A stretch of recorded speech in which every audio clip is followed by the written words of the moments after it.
Good evening, everyone. Thank you for joining us tonight. My name is Tamara Glover, and I am the Social Action Chair of the Suburban Houston Fort Bend Alumni Chapter of Delta Sigma Theta Sorority Incorporated. Tonight, we would like to welcome you to our spring forum. The purpose of the forum is to not only just to discuss issues that are pressing our communities, but also to identify subject matter experts who can provide resources for overcoming these challenges. Accordingly, tonight's discussion is entitled Building Community Resilience Amid COVID-19. Moderating us through this discussion with our panelists is the co-chair of the Social Action Committee, the Honorable Wanda Adams. Thank you so much, Judge Glover. I'm so excited for each and every one of you to be here today, for joining us on our webinar today to talk about building community resilience amid COVID-19. And when we think about resilience, we think about how do we get back there? Of all the things that we've gone through within a year and the anniversary just passed up this year, how do we get back to normal? Or is there such thing as getting back to normal pre-COVID? So we're going to talk about that tonight. And we have some dynamic panelists that's going to bring some of their expertise around criminal justice, education, economic empowerment, of course, and mental and physical health. So thank you for tuning in and joining the Suburban Houston Fort Bend Alumni Chapter of Delta Sigma Theta Sorority Incorporated. And now we're going to go ahead and jump right into it. Our first topic tonight is a gear around criminal justice. And we know that we've been facing a lot of issues with increasing crime, human trafficking, justice reform, a lot of topics that's been burning with the ears of our community leaders. And we have two experts here today just going to chime in. And I would like to introduce our first panelist that's going to discuss our current topic around criminal justice. And that is none other than the Honorable Sheriff Eric Fagan. We know that Mr. Fagan, Sheriff Fagan, has made history in Fort Bend by being the first African-American sheriff, over 151 years. And that is enough to be applauded. But not only that, his passion in criminal justice. And we know that he became the 43rd sheriff in Fort Bend, and he was recently elected on November 3rd. And so during his time in his career, he was assigned to the Internal Affairs Division of Alternative Dispute Resolution Section, where he served as a mediator, facilitator, and he has personally mediated over 200 cases. And one thing I liked about this, and he has 100% success rate. Ladies and gentlemen, let me go ahead and introduce to you Sheriff Eric Fagan. And who will be accompanying him today is Sharon Thompson is the Assistant District Attorney for the Fort Bend County District Attorney's Office. She is currently assigned to the Crimes Against Children Division. Ms. Thomas has been a Fort Bend County prosecutor since 2016, and she has a huge caseload, which includes general misdemeanor, general felony, and juvenile cases. All right, let's jump straight into it. Let's go ahead and start with you, Sheriff Fagan. On this environment, and we're talking about resiliency, will we be able to get back to that? Or is there a such thing, talk about normal prior COVID? Well, to get back to it, we need a lot of hands at the wheel. Right now, we have certain crimes that are on the increase because of this pandemic. Normalcy will not be the same anymore. What we considered normal in the past is not the normalcy of today because of the pandemic. We have the increase of domestic violence. We have the increase of cybercrime. We have the increase of hate crimes. We have so many increases in different areas of crimes that that law enforcement and other agencies have to address in new, innovative, and proactive ways.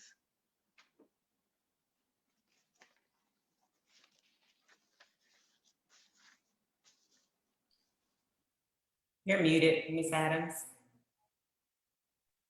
Based on those interactive ways that you're talking about, and as we continue to move forward, is there data that you can share with us on those increases? Because you said there's been increases in domestic violence. What does this data look like prior to COVID and where we are now? Well, in domestic violence, one of the crimes we have seen an increase in domestic violence across the country, and law enforcement agencies had a 7.5 increase of domestic violence 911 calls reported compared to the spring of 2019.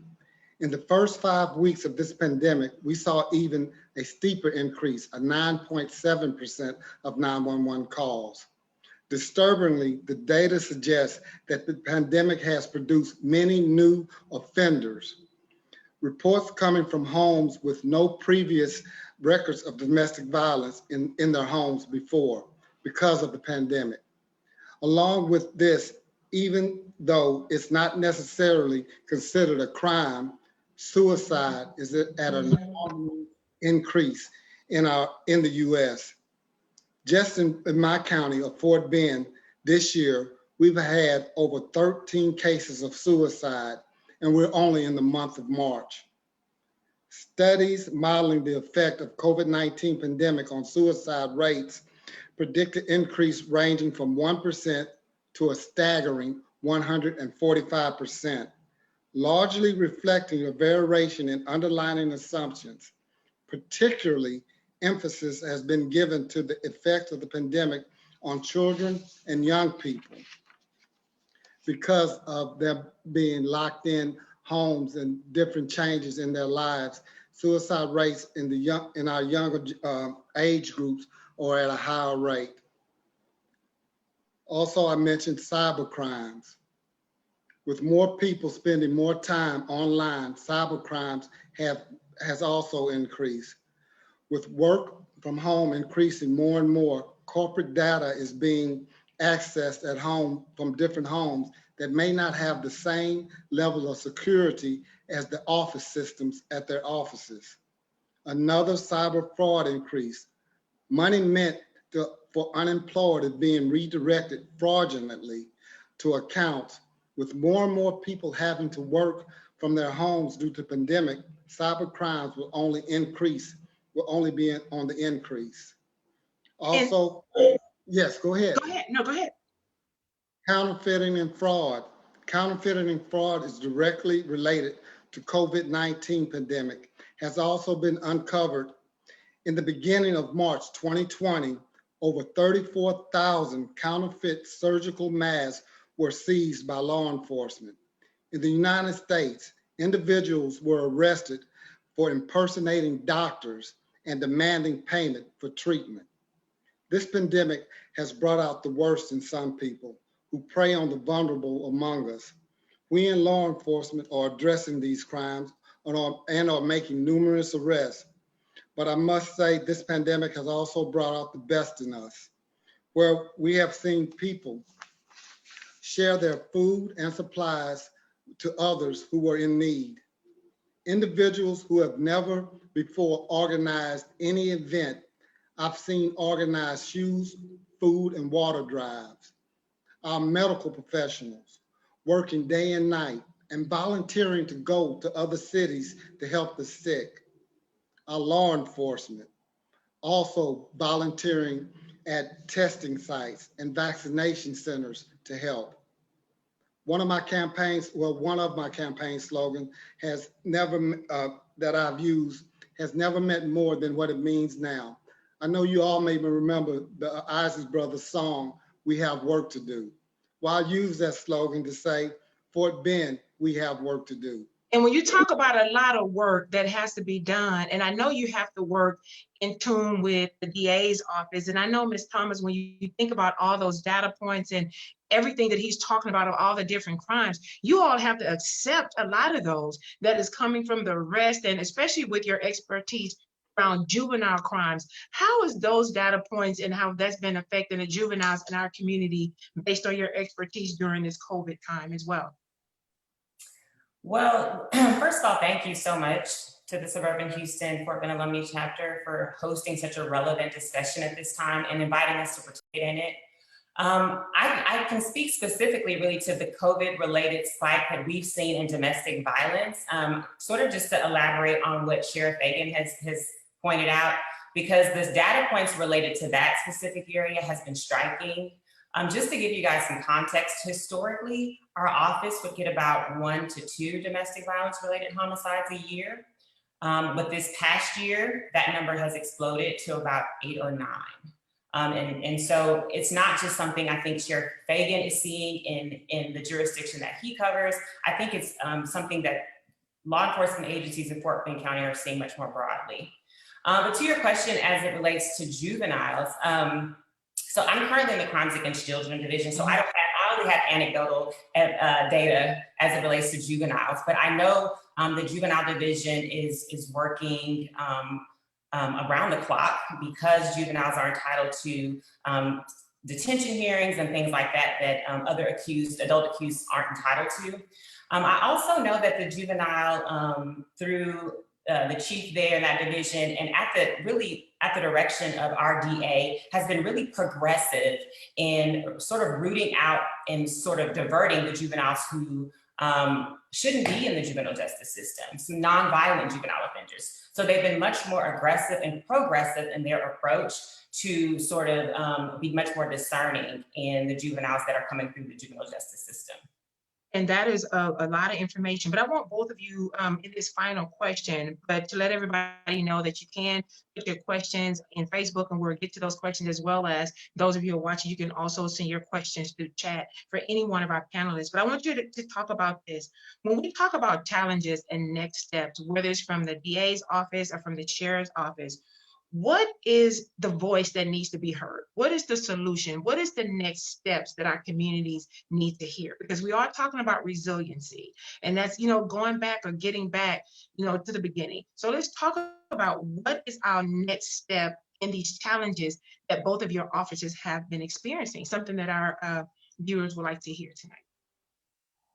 Well, one thing is the DA, Brian Middleton, has brought together a group of law enforcement, the judges, district judges, and his attorneys at his office to come together with what our district attorney had just said, to get juveniles away from the criminal justice system, give them programs and activities that they can join into.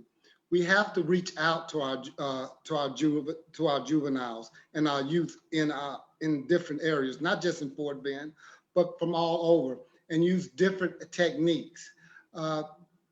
We have to get them out of this from the crib to prison system. It's a pipeline that we have to break. And the only way we can break it is by joining in together, which DA Middleton has put together a great cause that we're all working together to do, to stop the juveniles getting into the criminal justice system. Thank you so much. Ms. Thompson? So yes, what he said is absolutely correct with regard to the collaborative team focusing on juveniles, but there are a lot of collaborative teams that this district attorney has put together. And so since I started with sort of talking about the COVID-related spike in domestic violence, I'd like to circle back and talk about the team that he put together to deal with that issue. Our office has implemented the domestic violence high-risk team in collaboration with local law enforcement, as well as community partners such as the Fort Bend County Women's Center and Katy Christian Ministries Crisis Center. This team uses a lethality assessment protocol, which is just a screening tool, and it's used, it's a research-based screening tool. It's used to measure the likelihood of the victim dying at the hands of their abuser. And this tool is not only available and it's used by law enforcement responding to domestic violence calls, but our community partners also have this tool. And so what that means is you can go to the Fort Bend County Women's Center, you can go to Katy Christian Ministries, you can get screened, and that this tool is used to connect you with the appropriate resources. And so there is a link associated with this forum that has some of those resources. And so I think the real takeaway for tonight, as far as I'm concerned on this issue, is that if you or someone you know is a victim of intimate partner violence, there are a number of resources available in the community that you don't have to necessarily call 911 to get access to. And if you please access that link, if you or someone you know needs it, save the numbers to your phone today. If not, please still choose one or two names on that list and find out what you can do to support them. COVID has burdened these resources now more than ever before. And so they really need our support more than they ever have. And one of the specific needs I've been made aware of is transitional housing needs. And our office has an upcoming cycling event to raise funds to support that effort. So really the takeaway is please access the link, find out what resources are available. If you need them, access them. And if you don't need them, then please support them. And we've placed those links in our chat and of course with Facebook for anyone who wants to get access to those particular resources in Fort Bend County. But as a takeaway, before we get into the questions at the end, and I want to thank both of you for providing such great information, is there still challenges ahead, but we cannot do this without the community working together. And another thing that I heard you say, basically, when we talk about the increase in domestic violence and especially violence against women, is that don't be silent. Tell somebody, speak up. If someone knows that there's someone that's going through an issue in the community around domestic violence, do not keep silent, report it. This is not a time to say, I'm not going to tell anybody, because what you heard, somebody's life is at stake. Thank you, Sheriff Fagan, and of course, Ms. Thomas, for allowing us to engage you in our first discussion of criminal justice. So please hang around because we have a lot of questions that the community would like to ask you. In our next segment, we're going to be talking about education. And we have two experts that are with us today that's going to share with you on how we engage. And our two speakers in this segment is Dr. Cosette Bastian. She is the Associate Principal in Curriculum and Instruction at Hightower High School. You know, she has provided resources around after-school programs, which we know that are very, very important in dealing with some of these issues. She's focused on communities and schools. She developed her interest in providing a culturally responsive instruction inside the classroom that began with her second career. You know, she's also a certified teacher in special education, and we know how important it is because we know that every child can learn regardless of their disability, because we know that they all have an ability. And so our next speaker that we have that's going to be discussing with her is Dr. Deidre Williams, is a principal and consultant for U-Bridge Project Consulting Group, the leading organization for supporting leaders to bridge the diversity gap to achieve equity and excellence in their schools. Dr. Williams is credited for her leadership in turning around schools, and that is huge, especially in Fort Bend County. She enjoys empowering her classroom. So as we dive into our next section, we just want to open up the dialogue about stories and the challenges that we're facing right now in education. And Dr. Gaston, we'll go ahead and start with you. Thank you. Once again, good evening. My name is Dr. Cosette Gaston. I have actually been in public education since 2005. However, in 2009, I decided to launch my career into the administration. During that time, I took great pride into servicing students who need us most in our most underserved communities. And it has definitely been a great blessing. So today, I just want to share my screen with you just for a moment, because today I want to talk to you a little bit about how we as a community and as parents can support our students during a time when they are challenged with treading uncharted waters. So if you provide me with a moment of opportunity for me to share my screen. Thank you.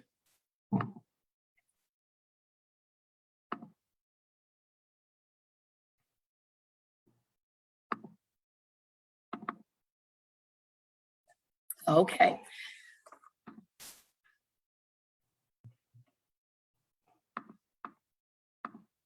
Okay, so once again, today we're going to talk just briefly about digging deep for increased student learning during the COVID-19 pandemic. I always like to start off with talking about why. And my why today is more so focused on what are the two ingredients needed to be able to support students during a period of the COVID-19 pandemic. There are two ingredients. Number one, parental support, and number two, campus academic support. I know some of you are thinking about, okay, like, why is Dr. Gaston starting off with parental support? And so let me share with you just briefly. Parental support is, I truly believe, is a foundation for students to be able to have a motivational base, as well as it helps build resiliency in our students. When the parental support is strong, then students have a tendency to thrive towards success in their academic endeavors. For example, I want to share just a little research. On an elementary level, research shows that 90% to 92% of elementary age students who have at least one parent to participate in a parent conference thrive towards academic success. This is in comparison to on the middle school level, which at least no more than 73% participate in a parent conference, and of course the high school level, which we have 58% of parents who participate in a parent conference. Now keep in mind, typically when we participate in a parent conference, that is the opportunity for parents to have a deeper lens as to what's going on with their child, what's going on with their student at the time, academically, what are the social and emotional aspects that may be impacting the student, keeping them from thriving or from moving forward towards their academic success. So the 58% on a secondary level, it sometimes concerns me. And I'm not gonna say sometimes, it concerns me a lot, because, we know that it's almost expected for parents on the elementary level to have a high level of parental support. But that expectation is just as high for students on a secondary level, especially on a high school level. When we bridge the two together and we have parents come together to partner up with teachers and staff members in education, students will be able to experience feeling capable, connected, and cared for, so that they can matriculate through high school and on a secondary level successfully to be able to be prepared for college or the career of their choice. You'll also see the number 2 as to why parental support, because this also gives parents an opportunity to goal set with their child. Once a student begins to goal set, then they begin to take ownership in their own learning. And this speaks to metacognition at its best. And I love metacognition. And then of course, it also promotes or empowers students to take risks while they're in the learning environment. So what does this look like with the educational lens? When parents dive deeper, especially on the secondary level, with becoming more involved with their child, or what some people may reference as the student, they will be able to answer the 2 questions that I'm presenting to you today.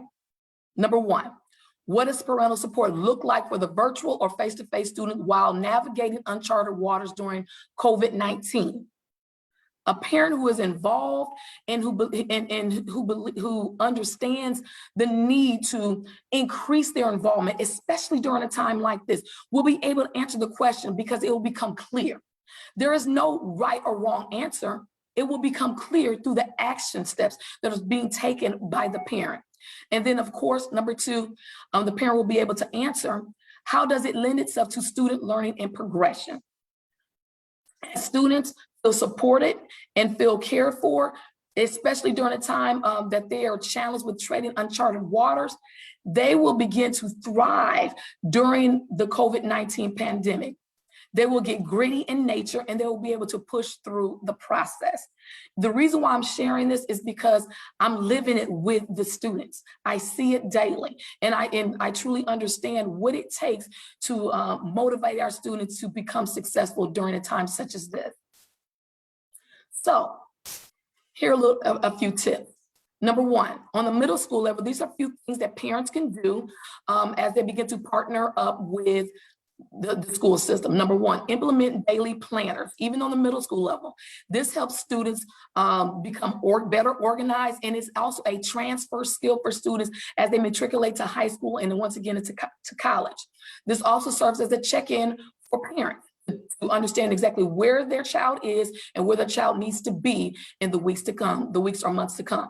Number 2, cultivate a partnership with teachers. This is a wonderful opportunity to communicate. I cannot stress that more. Not only communicating when things are not right, but just communicating to build the relationship needed to be able to push the student forward. You will also be able to inquire about daytime interventions, especially when it's focused around reading and writing.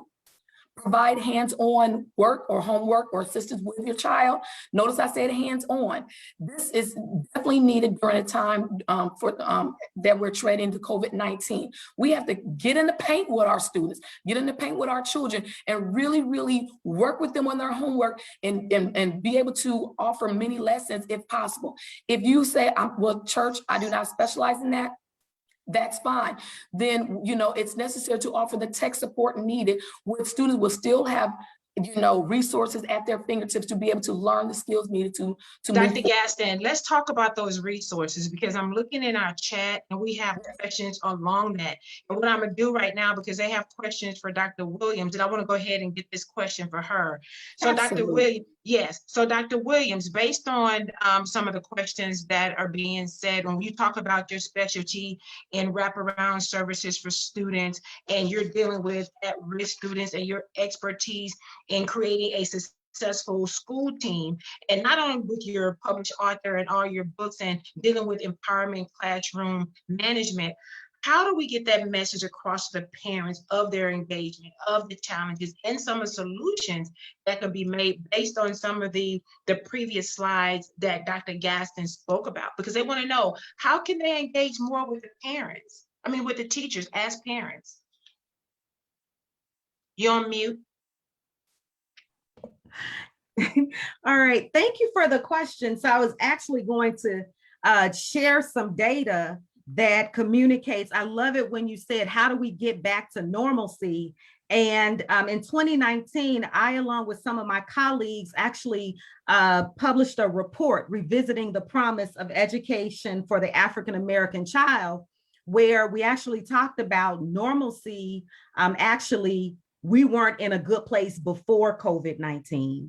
And so as Dr. Gaston was sharing, look at these resources and consider these resources. The first place we have to do is make sure that we're contacting the schools and the district level to see what resources are available. So many of the challenges that we're seeing actually overlap with the conversation that came up with the criminal justice presentation as well. Over 49% of adolescent youth in this country are dealing with some type of mental health issue. So the first thing we need to be concerned about or asking about, I know many schools that have counselors have in the past used counselors for testing, right? So if the counselor is being used for testing, we still need to communicate with schools to see, is there social work, a social worker support? What are the resources that districts are providing before parents? Because we know that this can be financially taxing, trying to get that resource, that counseling resource from another service. So before doing that, inquiring, what does the school have available? Do they have wraparound services available? And if they have them, what does that consist of? We also in our community have to be willing.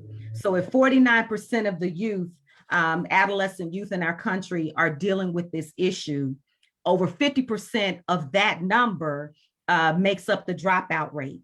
And then 70% of that number makes up the students who are in our juvenile justice system.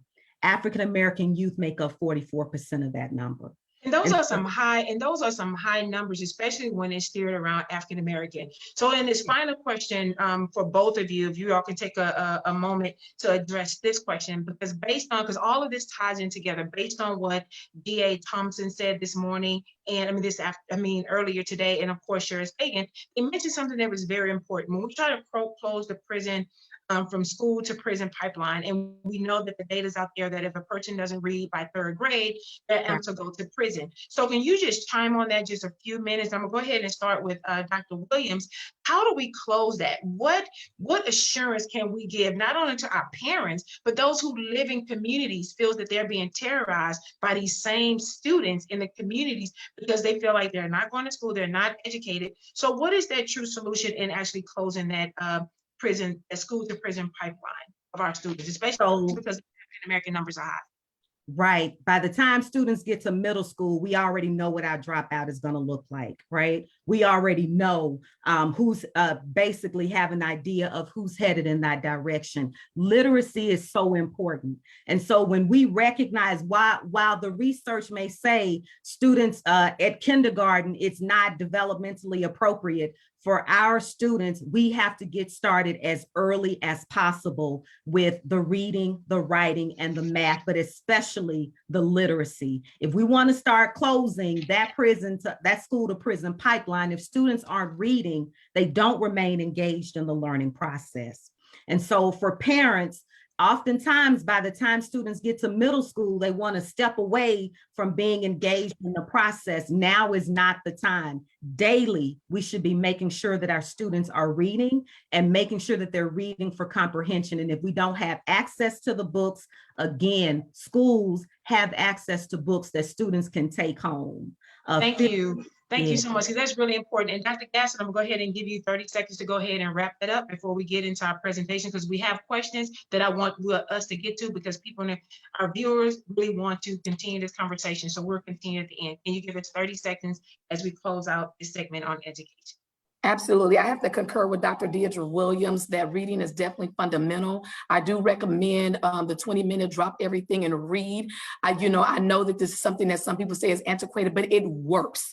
It works. And so I do feel that the family should get involved with reading. And I also want to push and say, in an effort to reduce the dropout rate and to experience most of our kids walking across the stage, we have to really push our credit recovery efforts. We cannot be afraid of it. We have to make sure that our kids are recovering credit so they can graduate on time, prepare for college or the career of their choice, and they can do it. And I know we can, regardless of what demographic that you're in or what your socioeconomic background may be as students. Everyone can learn and we can all be educated. We just have to have those educators to come take the patience to get our kids to that level where they need to be. Thank you so much for our second panelist. And there are several questions that are popping up. So please hang around so we can get to those questions. Let's get to our third topic, is that really, if you've listened to Sheriff Fagan, Assistant DA Thomas, and of course, our education experts, if you listen to them, a lot of this has to do with mental health.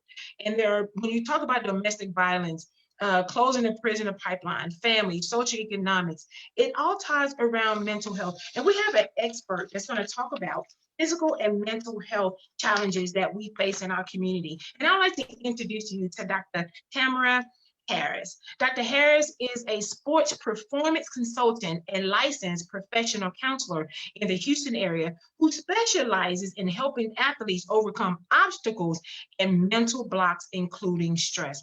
She also has a background in health and wellness coaching. She consults with training on stress and how to manage that stress. I'm sure a lot of us need to hear that right now, and how to deal with burnout. Many of us are burned out, working from home, looking at the computer 8 hours a day, burnout, dealing with kids, fatigue. And she has an expert in this. And one of the things that I like about her bio is that she wants to make sure that everyone gets to their full potential concerning physical and mental health. I'd like to introduce to you Dr. Harris. Dr. Harris, when we jump in and we talk about physical and mental health, especially when we're steering this whole town hall around resilience, how do we build back?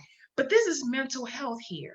And when we talk about mental health, we talk about the mind, but then how do you compare mental health with resiliency and how to start over? How would that tie in on where we need to go, especially in this time of COVID-19? Right, great questions. So when we're talking about resilience, it's not just starting over or getting to normalcy, right? It's the ability to be able to get through obstacles and challenges. So that is so key.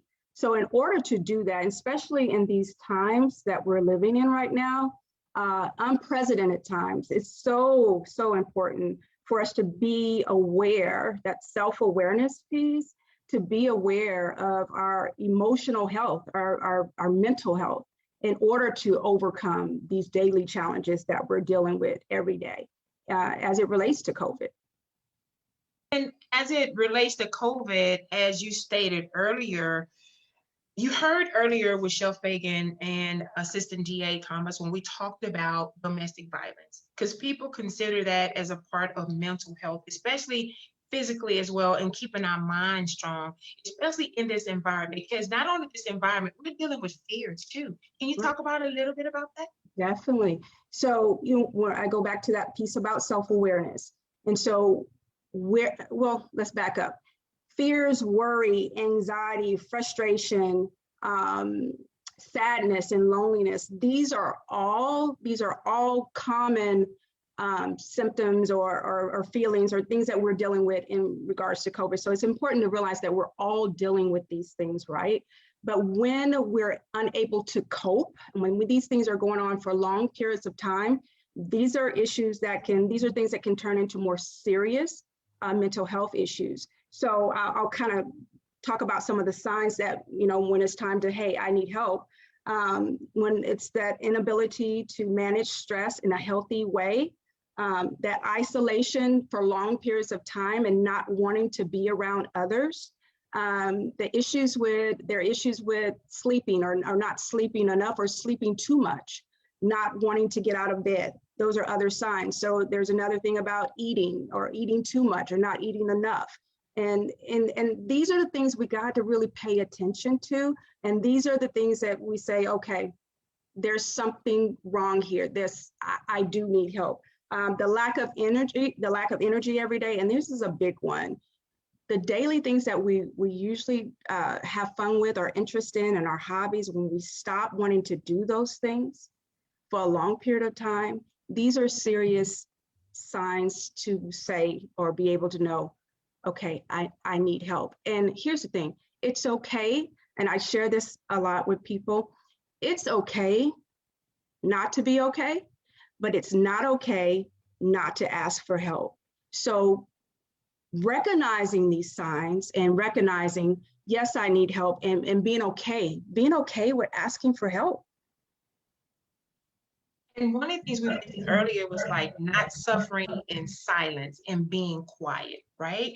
And so people, when we talk about mental health, we say that it's an adult issue. People think mental health is only with adults. Let's talk about how mental health can affect our younger age group. And as you ask that question, there's another question that has come, is like, what data are we using? And it's based on socioeconomics. Is it based on race? Let's talk about that a little bit. Right. So great question. So it's important to distinguish the signs with our young people. A lot of times they don't know how to communicate that there's something wrong, or they're afraid to communicate that, especially our little ones. They don't know how to say that it's something wrong. So it's important first to be able to be aware of ourselves as adults, taking care of ourselves first. That's that self-care piece, in order, just like on a plane, they say, hey, when there's lack of air or oxygen in the cabin, put the mask over your face first, or your mouth first and nose, in order for you to help your child or the person next to you. So that self-care and pouring into ourselves first, making sure we're okay first. And then we're better able to recognize the signs in our little ones or our young people. And again, here's the thing, just like we are talking right now about we're having these difficult conversations about race, about social injustice, about cultural competence. We've got to start having these important conversations about mental health. And so when we begin to open up and get rid of the stigma, but open up and talk about these things, it's easier for our young people to come and say, mom or dad, uncle or aunt, or to a friend, this is what's going on with me. I think I need help. How does mental health and physical health intersect with social justice? How does it intersect with juvenile justice and education? Because even though we're talking about resiliency around criminal justice, around education, but if we're not strong and if we're not actually speaking out on issues that we're dealing with in silence, do you think it can prevent or can cause us to be a part of one of the three topics around criminal justice, poor education, and as well in juvenile justice? Definitely. when we're talking about physical health and mental health, they align. And so any part of wellness, when you're talking about social justice, when you're talking about issues in the juvenile system, and you're talking about all these things we're talking about today, it's important to know what the factors are in regards to mental health. And in our underserved populations, there's a lack of education there and services there, accessible services there. And so in these populations where these numbers are high, we need to be able to, first of all, have these conversations like we're having conversations tonight, but also being able to promote information about wellness or resources that are out there and make those resources accessible for those in need, easily accessible for those in need. In your profession and in your bio, one of the things you focus about, and I'm sure a lot of us can identify with it. Again, earlier I talked about it's a year of anniversary of with us dealing with COVID. And some of us sent home March 12th to work from home and still working from home. Now we're dealing with children or students that are at home learning virtually. Help us identify burnout. What is there a such thing as burnout? Or is there something, just a phrase that people just use? Is there a reality here? Can we be healed from that? Can we overcome burnout? And what is the first step that we need to take to start overcoming burnout and just learning how to say, you know what? No. Mm-hmm. I like that. Great questions. And yes, Ms. Adams, there is a such thing as burnout. There is a such thing as compassion fatigue, all of that. So one of the things, like I said earlier, it's important to be aware that, okay, I need to unplug, right? And so what does unplug mean? And going back to that, you mentioned we're working from home now. So the important thing is to be able to set boundaries. It's a lot of times that our work life goes in easily, transition easily into our personal lives. After 6, after 7, after 8, we're still working. We're carrying it with us 7 days a week because we're working at home. So one of the things we have to recognize is, what are our limits? What are our boundaries, right? And so what are those boundaries? The other thing, and that goes back to self-awareness, setting those boundaries, but also maintaining healthy boundaries. But you mentioned no, saying no. So no is, to me, is a complete sentence. So being able to say no and being able to look back and say, I need to take care of myself first. And so that's that piece about self-care to, okay, here's the thing. Our bodies are like vehicles. That engine light comes on, it's a little faded a little bit, and then it starts coming on, and then it comes on again. And then all of a sudden, we keep ignoring it, all of a sudden the vehicle stops, right? It just stops when you least expect it. And that's how our bodies do. So being able to, number one, unplug. Where are we in this social media world? So being careful of what we're taking in, but also what we're looking at every day in regards to the news. It's so much happening in our lives today, but being able to unplug when we need to unplug. It sounds like you're saying we need to know how to shut off. That's we need it. to learn how to shut off. We need to learn how to cut off and separate ourselves. And one of the things that in this final question, I want everyone to know that's watching us today is that you can go into our chat, and there's information and resources that we have provided to you around mental health and there's apps to help you to know when you see that engine light come on in your life that the doc has spoken about. So in your final last 30 seconds before we open it up a little later to the public, you said something about we have a car. The majority of us in Houston, we drive in traffic. And we drive sometime and we know we get to that 3,000 mile and we know it's time for oil change. It's time for maintenance. And let's talk real talk. How do I know it's time for me to get my maintenance check when it's concerning mental health? That's a great question, Ms. Adams. Just like we get our 3-month maintenance, we take our cars to get oil change and check the engine light and all of these things. We have to do the same things with our bodies, with ourselves, right? And so that goes back That goes back to that mental health awareness. That goes back to exercise. That goes back to eating healthy, taking time to maintain our body, like we take care of our cars, our vehicles, but maintain our mental space, our physical space. And that is just as like a car, as you keep up with that oil change, it goes, right? And that's the same way with our mental space and our physical, just taking care of our bodies. So it aligns, it all goes together. Just like we would take our vehicles to get it maintenance, routine maintenance, we have to do the same things with ourselves and our bodies and mentally and physically and emotionally. Especially with that mental health. And those of you who are watching us on Facebook, or even those that are watching this webinar, we're asking you to please, if you have any questions for our panelists at the end of this discussion, we're asking you to please place it in our chat, because we're going to have about 25 minutes for a question and answer session to make sure we get the questions to your answers. Thank you so much. And I look forward to coming back to you at the end of our segment. And stay tuned and join us. Our next and final topic that we're going to be discussing today is economic finance. And I'm sure a lot of us are dealing with this because we know many of us have probably lost our jobs, or we're dealing with various issues around finances in our families, what to save, what not to save. We have a speaker that's going to come to you, hit you right at the hip, because we talk about money, we get a little nervous. So we're going ahead and talk to CEO Paula Suggs.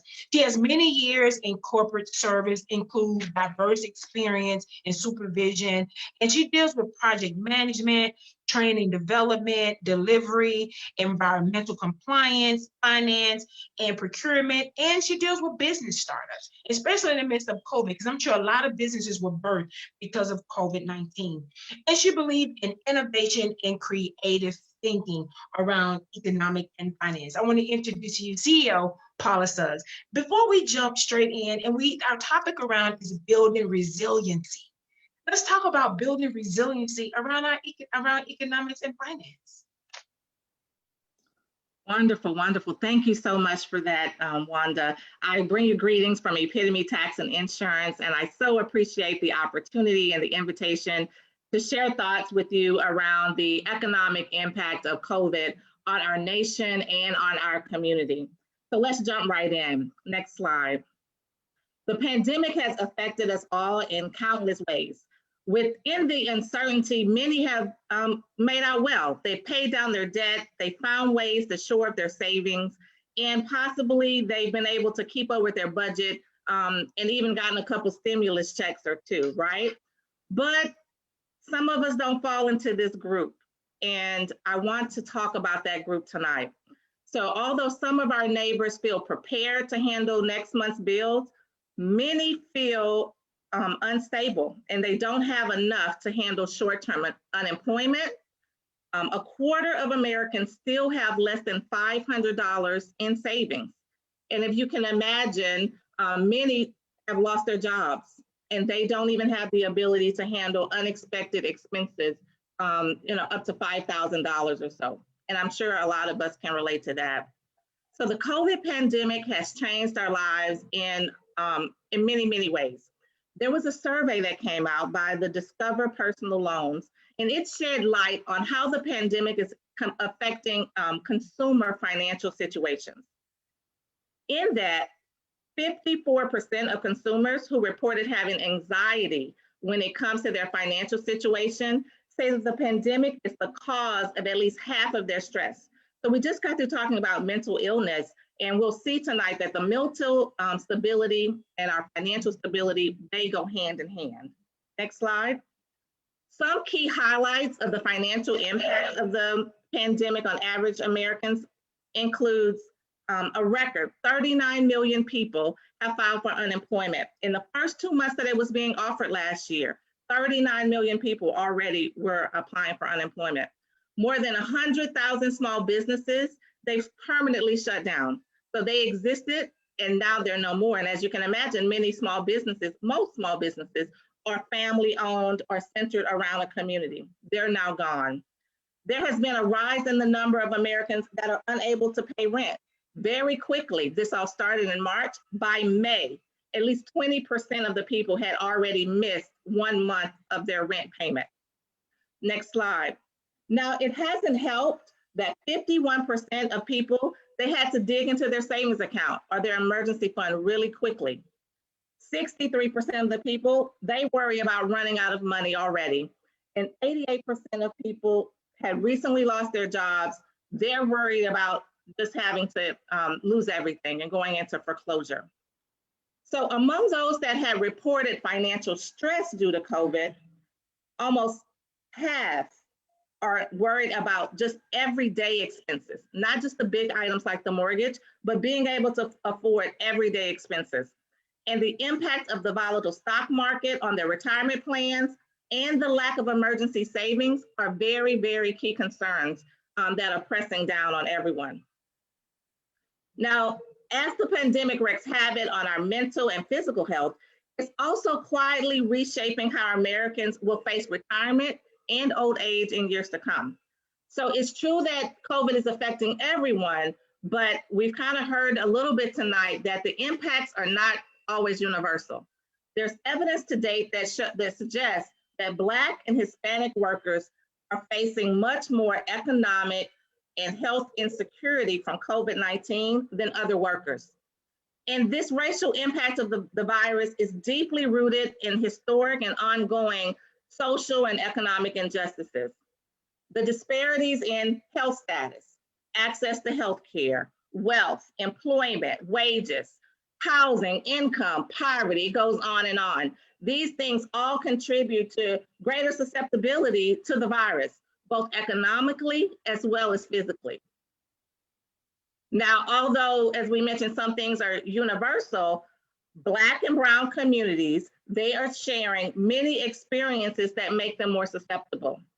There's also important differences in these communities that need to be understood in order to effectively combat the adverse economic and health effects. Next slide. So we've kind of talked about staying at home with the kids. So there tends to be three main groups of workers in this economy.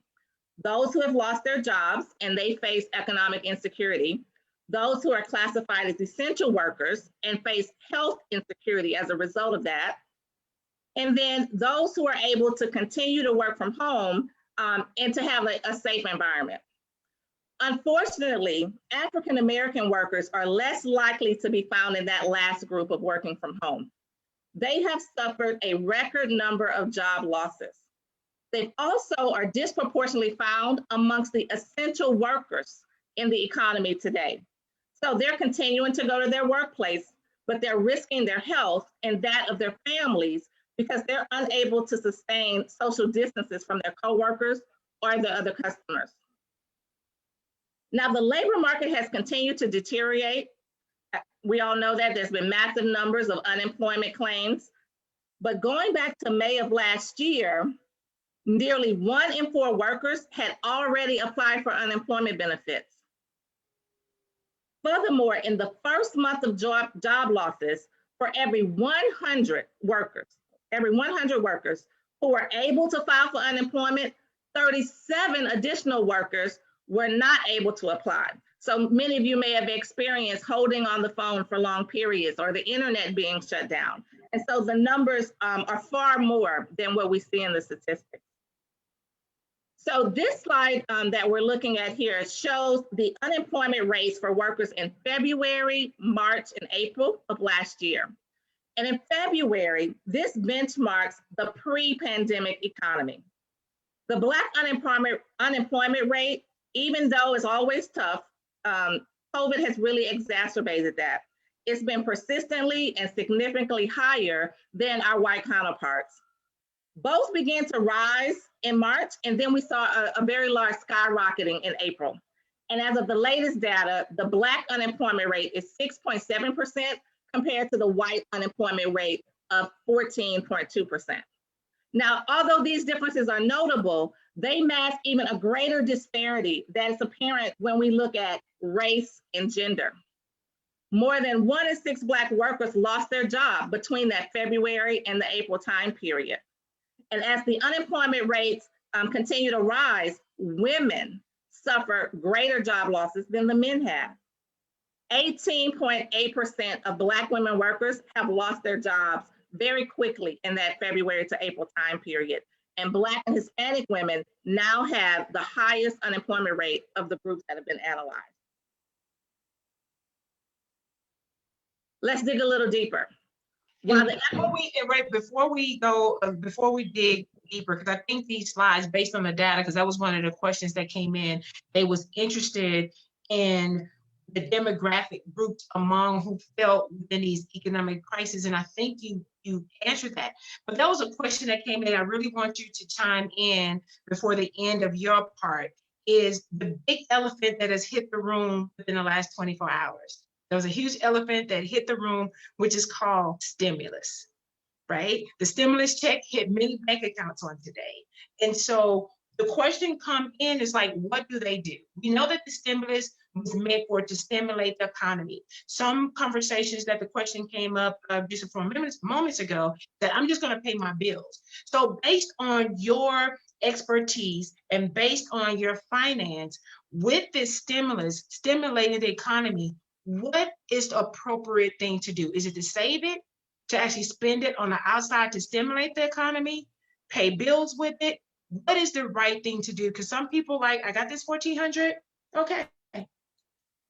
Yeah, so it's very important to be wise in your selection and to remember that although this is the third stimulus to come out, we have no guarantee that there's a fourth or a fifth, right? And to remember that the bill, the government bill, it eventually has to be paid, right, in terms of our government deficit. And so this may not continue. And so you really do want to look at the budgeting of your family. And this is time to be pulling those purse strings as tight as possible.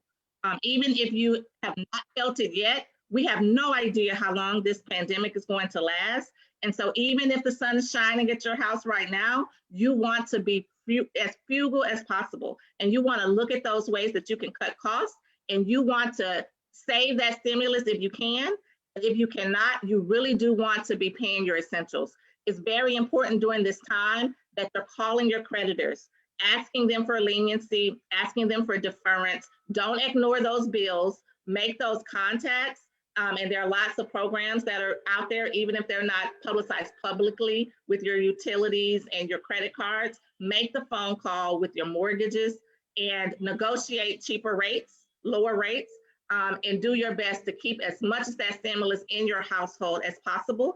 And of course, when you go out, work on stimulating your community so that your community is benefiting and that it's serving you by spending wherever you spend your dollars. And one of the final questions that has come in, when we talk about, you talked about the stimulus, so thank you, because that's the recent thing that just hit. If you haven't gotten it yet, I'm sure someone will be getting it within the next 24 hours on what's appropriate, what to do with it at that time. But the next question that come in when it's around our finances is when not to be embarrassed.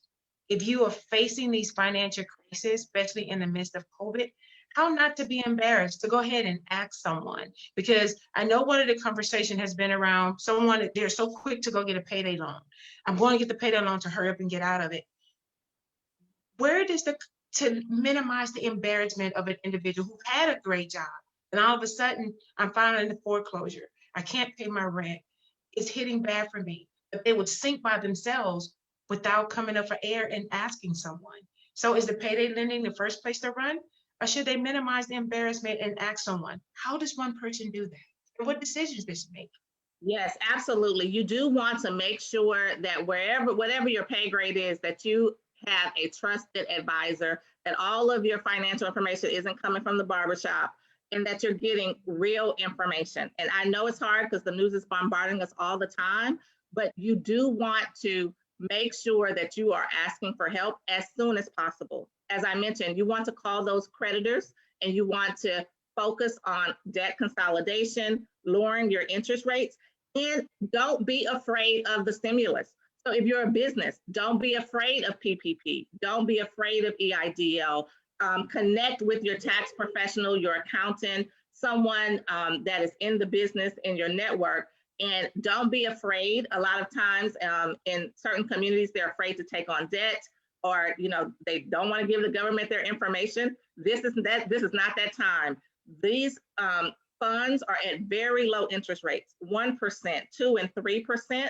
This is the time to access that capital. Like never before, capital is being available to small business owners that would not on any other year qualify for it. So if you're a business owner, you want to tap into SCORE and the SBA and those free resources that you may have, as well as if you're an individual, you want to call your creditors and call your tax professional, understand what is available to you, and do not be afraid to ask for help and seek that consultation. And there's lots of professionals that are giving complimentary consultations out there.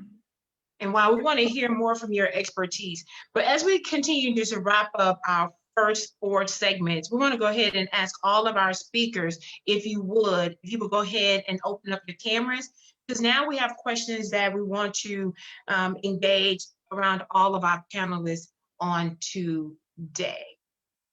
Okay, want everybody to go ahead and show your lovely faces. And again, thank all of you for participating. And we have viewers that are watching today and saying thank you for the valued information. But one of the questions that have come up across the board, and I would like each one of you to address this question, because we have to go back to building. We've talked about what are the issues that we're facing, whether it is domestic violence, juvenile justice issues, mental health issues, education issues, having to go in front of a DA. But how do we start building back that community in your area of expertise? How do we start building back that community with resilience? How do we do that? And let me go ahead and start with ADA Thompson. You're muted.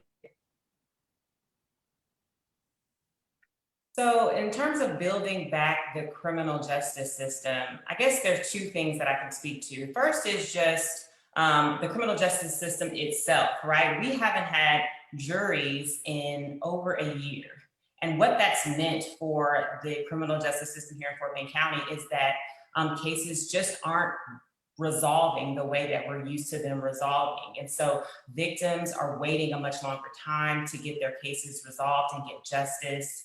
The accused are, waiting as well. If they are not in custody, that wait can be expensive for them because they're subject to supervision and fees. And so what the community can do once we get back to reopening the Justice Center and start having juries is to show up for jury duty. I know COVID is a real concern. And so if your health is a concern or you're unable to get vaccinated, then obviously do what makes sense for you, because we want everybody to be safe. But but if you can, then please do show up for juries, because we know historically that juries and people responding to those summons and people participating in the process is what helps the process to move. Thank you so much. We have a question from Facebook, and this is going to be directed to CEO Paula Suggs. When is there a good time to start a business, especially when we're talking about resilience in the midst of COVID? When is there a good time? Is right now a good time, or should we be afraid to take that next step in starting a business? Oh, quite honestly, there is no better time than right now. This is the time to actively work on having other sources of income. You need backup plan A, B, and C in particular during this time. And even if you already had a business, you want to work on pivoting and really taking advantage of offering different services to stay in business. As I mentioned, this, like no time ever before, is funds and capital available at low interest rates. And so absolutely, turn your hobby into something productive. Turn your hustle into a money-making machine. This is the time to do that. Thank you so much. Sheriff Fagan, we have a question for you. The question is, we know once you got elected in November 3rd, we know that there's going to be some challenges that was facing Fort Bend County. And not only that, being the first African-American sheriff in 151 years. What do you think is the biggest challenges that you face now as sheriff, now that you're actually in it? Meaning, your biggest passion is around domestic violence, especially dealing with our kids who are facing everyday criminal activity and the increasing crime. Being a Black man in a community like Fort Bend County, what is your message to the community to assure them that they can be safe and will be safe, but there's help ahead? Well, the first thing I wanted to do when I first became the sheriff of Fort Bend County was diversify my command staff. If you saw the last administration, the command staff was all white males. There was not one minority on that command staff besides a white female. I've diversified my command staff, and not only diversified that command staff, but I diversified it with qualified people. I want to make sure people understand that. Just because you want to diversify, it doesn't mean that you get unqualified people. I'll compare any of my appointments to anyone, any other law enforcement agency. My chief deputy is Maddie Provost, the ex-chief of police, assistant to chief of police of the Houston Police Department. The reason I did that is for the young people. They need to see people who look like them in positions of power, not just on patrol, but in the command staff. So my main goal is that it won't take another 151 years for a person of color, be it female or male, to sit in the seat that I'm sitting in now. That is my main goal. And that is your main goal, because you want people to see that, especially in the community, being a Black male like yourself, that other young Black men can see that I can aspire to something great. But the way to do that, I need to see somebody that looks like me. That is what I'm hearing you say. Right. The next question is for Dr. Gaston. Dr. Gaston, many like your slides that you presented, but one of the questions that came out is that we are in the real world, especially with the increase of dropouts across Houston and Fort Bend County, especially in this virtual world. What do we do as parents to be able to engage our kids to stay in school when they're actually not in school, but at home all day? Right. Thank you so much. I'm glad that you asked that question. It is definitely very difficult for parents, to support their students in a virtual world. But however, here's the key. I talked in one of my slides about communicating with teachers. However, I want to dive deeper. It's not only about keeping the communication effective with teachers, but it's also making sure you're staying connected with the counselors, making sure you're staying connected with the administrators, because believe it or not, the old saying, it takes a family to raise a child. It actually takes all three to make sure the students are successful: the teacher, the counselor, as well as the administrator, just staying cohesively with the three counterparts. I would also suggest as well too, making sure I have to go back to the planner, and just doing the daily check-ins, making sure that your son or daughter is completing their work. I would also have to push it as well as say too, look in the grade book. If you see missing assignments, the student is not engaged, that's your time to go ahead and say, hey, let me help you find out what's going on. But we're going to have to stay gritty in nature with making sure that our virtual kids are getting the services that they need, because on a screen, sometimes it's hard to help them, get their needs met. It's hard to be able to realize differentiated instruction virtually. However, it's something that can be done, but it has to be done by communicating with the teacher, identifying those needs, and pushing for the needs. I want to push and say something as well too. I'm real big on credit recovery efforts.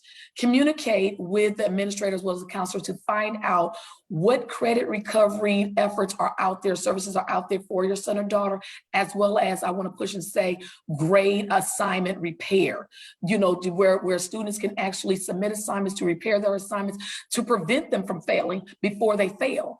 So there's different districts do different things. And so I would definitely explore what it is that your district supports, what it is that your district is pushing out to keep students from dropping out and to keep students from failing, so that, you can provide them with as much support as necessary. Thank you so much.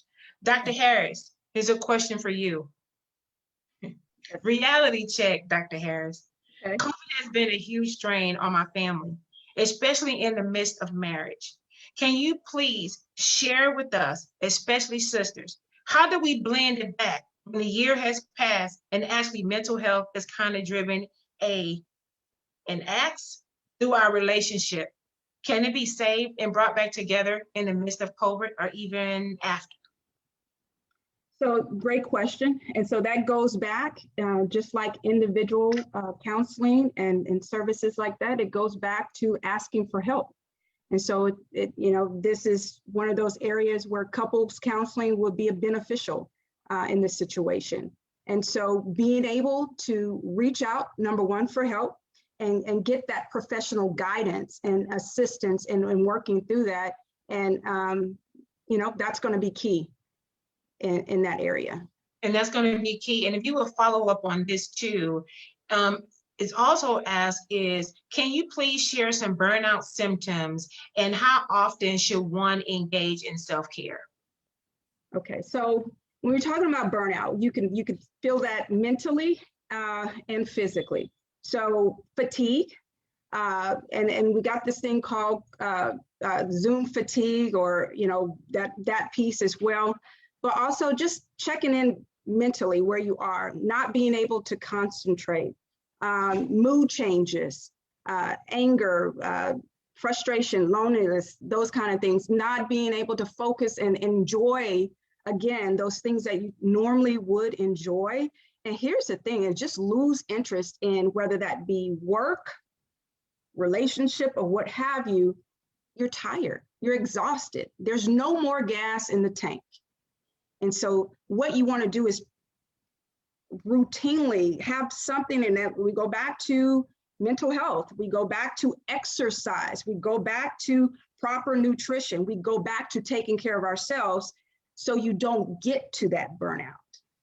Wow, thank you so much. Dr. Williams, we have a question from you from Facebook. What are some ways that we can create bridges for students to attend HBCUs, given the lack of access to scholarships and funding? And what future jobs should be promoting for the 21st century, i.e. Black students? That's a great question. First, I want to say that it's not just about the high ACT or SAT score or the extremely high GPA. What we have to do with our students is really help them to build their student resume, the extracurricular things that they've done, making sure they are volunteering in the community. And those activities will get student scholarships, specifically to HBCUs. So while there may be a limit, there's also tons of scholarships out there that we don't even apply for. The money, no one gets the money because students aren't applying for them. So I just want us to be mindful that yes, we work on SAT and ACT, and we should be starting that in middle school, not waiting until high school. By the time students are 9th grade, they have the tools that they need to get started with taking ACT and SAT. So that's the first thing. We can't wait till the end to start preparing. The other thing, start the volunteering in the community, do the extracurricular, and let's work with our students to build student resumes. Colleges are looking for that. Specifically HBCUs are awarding scholarships for that. Based on community service and things like that. Great response. Chair Fagan,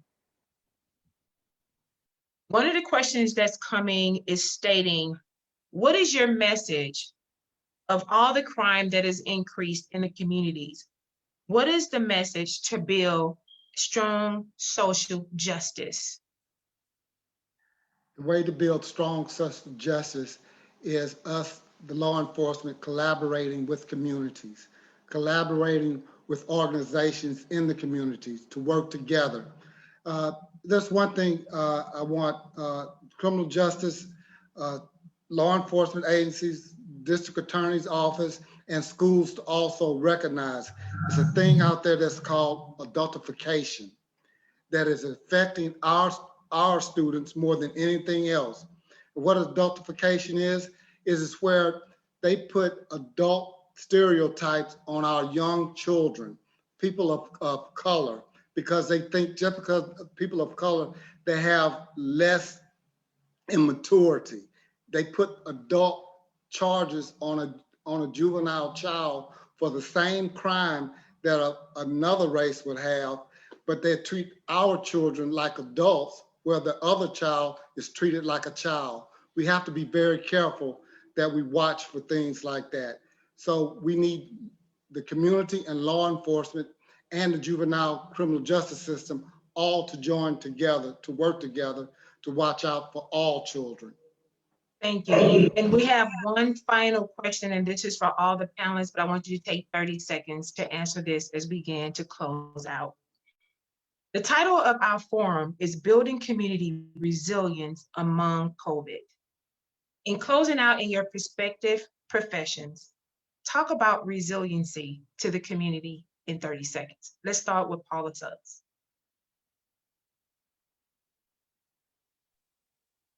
Wow. So when I think of resiliency from a financial perspective, I think of really taking inventory of our priorities and thinking about what are our priorities in our family, what are the priorities in our extended family, and the priorities in our community.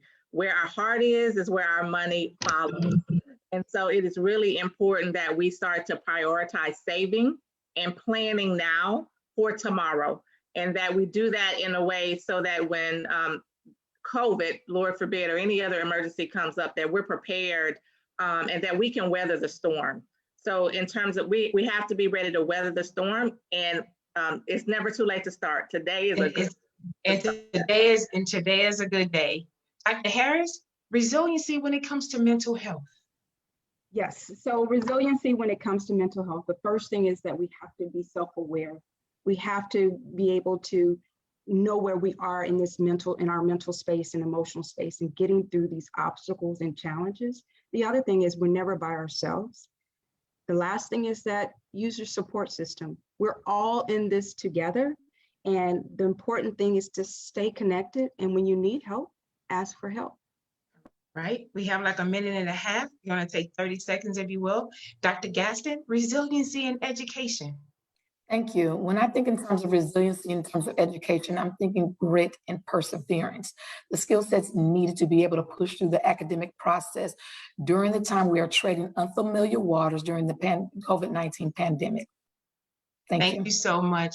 Dr. Williams, resiliency in education. I say we capitalize on the fierce opportunity of now. Now is the time for parents and community to take the lead in how to educate our children, explicitly stating what we want to see, the outcomes we want to see for our children, and not waiting for school and education to just happen to us. Wow, we have to take that step and that lead. And finally, I don't know how to do resiliency from the ADA, from the Assistant District Attorney, but I know you can go ahead and bring us home, because I know you're faced with a lot of challenges because you're the ones having to accept all these charges. And so, whether or not, they get incarcerated, they go to trial, but talk about resiliency, even coming from the District Attorney's Office. To our victims in our community, I would just ask to just be patient with us as we try and reopen and move cases along when the courts reopen. To the community, come out and participate in the criminal justice process if you get a jury summons, because that will help us and that be you doing your part. But also, we haven't stopped. Our office hasn't stopped, even though the courts aren't moving through the courthouse, the cases aren't moving, we haven't stopped. We're still launching programs, Expose Excellence for at-risk youth. We're still free, working our human trafficking efforts. So we're still doing our part to support the community and to keep the community safe. And so I just want you to know that the resilience on our end is we're doing our part to keep that up as well. And everyone is doing their part, regardless of it's economic, finance, criminal justice, physical and mental health, or even education. We all are joining together to build our community, even in the midst of COVID. And what you've heard today is that we have to take the lead, take self-care. When we see something, say something. So as the moderator tonight, Wanda Adams, I want to thank all of you for being with us tonight. And now I have the awesome opportunity of turning back over to the Honorable Tamisha Glover as we begin to close out this town hall. Chair Glover. Thank you. Thank you so much, Judge Adams, for moderating this discussion tonight. I think the topics were very key, and these are things that our community has wanted to hear about. Thank you so much to all of our panelists who spoke today. I hope that all of you who watched received some helpful tips and some resources to empower you to be resilient during this trying time. Now, I see that our esteemed chapter president is on, and so I would like to give her an opportunity to close us out for tonight. Thank you, everyone.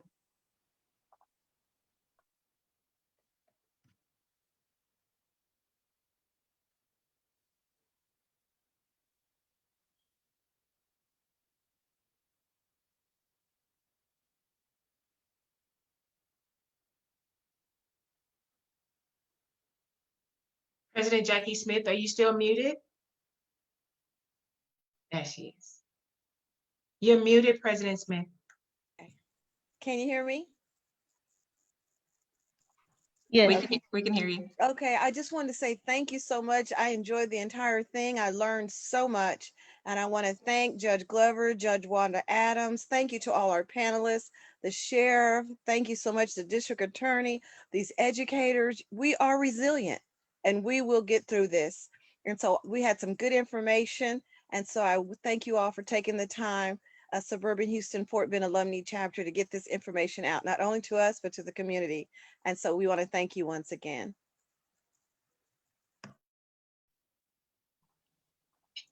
And Madam Chair, can you please explain before we have like we actually on time. After we left with 3-4 minutes. Madam Chair, if you would describe that, if anyone want any information, they can go to the chat and we can leave the chat open for like the next minute or 2 minutes. Well, actually we have 6 minutes, but the next 3 minutes, if they would like to jot down the website for all the resources that was brought to us tonight, Madam Chair. Exactly what she just said. Everything is in the chat. However, it will be recorded on Facebook Live, on our Facebook page. So if you would like to get these resources at a later time, they will still be left open in the chat. If you go to our page, the Suburban Houston Fort Bend Alumni Chapter of Delta Sigma Theta, our Facebook page will have these resources. You are also welcome to add more questions in the chat, and we will reach out to the respective party to have your question answered if possible. Thank you, everybody. Have a great night.